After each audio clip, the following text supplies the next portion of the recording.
Assalamualaikum warahmatullahi wabarakatuh. Perkenalkan, nama saya Muhammad Alakiko dengan NIM 931424216 dengan teman saya Syukri Alamri dengan NIM 931424215. Di sini kami akan menjelaskan serta menerangkan materi dari manajemen keuangan sebagai bentuk tugas akhir dan Ibu Dr. Andi Yusniar Mendo, SEMM. Materi pertama adalah pengertian dari manajemen keuangan yang akan saya jelaskan. Jadi manajemen keuangan adalah kegiatan merencanakan, mengatur, mengarahkan, dan mengawasi aktivitas finansial seperti pengadaan dan pemanfaatan dana perusahaan. Manajemen keuangan juga berarti menerapkan prinsip manajemen umum terhadap sumber daya keuangan perusahaan. Selanjutnya adalah tujuan manajemen keuangan. Ya, tujuan manajemen keuangan ada 4. Yang pertama, memaksimalkan kekayaan pemegang saham. Yang kedua, menjaga likuiditas perusahaan. Yang ketiga, menjamin kelangsungan usaha jangka panjang. Yang terakhir, mengoptimalkan penggunaan dana. Baik, selanjutnya fungsi manajemen keuangan. Yang pertama ada penganggaran, yaitu menyusun anggaran untuk alokasi sumber daya keuangan dalam berbagai aktivitas bisnis.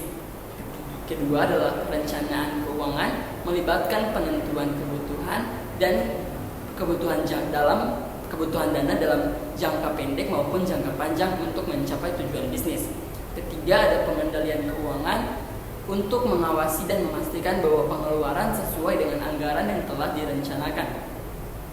Keempat ada pendanaan untuk menentukan sumber pendanaan terbaik untuk kebutuhan bisnis, baik dari pinjaman, penerbitan saham, atau sumber internal lain. Pemilihan sumber ini, pendanaan ini akan tepat bila mempengaruhi struktur modal dan tingkat leverage perusahaan. Selanjutnya ada prinsip-prinsip manajemen keuangan. Yang pertama, time value of money. Uang yang diterima sekarang lebih berharga daripada di masa depan karena potensi keuntungan dari investasi. Yang kedua, risk and return. Risiko tinggi biasanya diimbangi dengan potensi pengembalian yang tinggi. Manajemen harus menyeimbangkan keduanya. Yang ketiga, likuiditas. Kemampuan perusahaan untuk memenuhi kewajiban jangka pendek dapat tanpa menjual aset dengan harga murah. Baik, selanjutnya adalah ruang lingkup manajemen.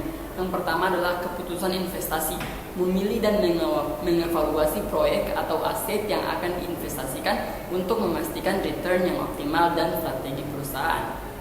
Dua, keputusan pendanaan, memutuskan cara terbaik untuk memperoleh dana, baik melalui utang atau pinjaman atau ekuitas atau penjualan saham untuk mendukung operasi dan ekspansi perusahaan. Ketiga, keputusan dividen, menetapkan berapa banyak laba yang akan dibagi kepada pemegang saham sebagai dividen dan berapa banyak yang akan disimpan. Selanjutnya, kesimpulan yang akan dijelaskan oleh teman saya. Ya, kesimpulannya, manajemen keuangan adalah proses penting yang melibatkan perencanaan, pengorganisasian, dan pengendalian sumber daya keuangan untuk mencapai tujuan perusahaan. Dengan memahami prinsip dasar seperti nilai waktu uang, risiko, dan pengambilan likuiditas, dan diversifikasi, perusahaan dapat membuat keputusan yang lebih baik.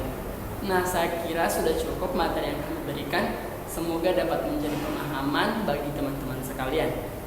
Setelah ini kami akan menutup presentasi dari kami setelah menjelaskan. Dan terima kasih karena telah menonton. Assalamualaikum warahmatullahi wabarakatuh.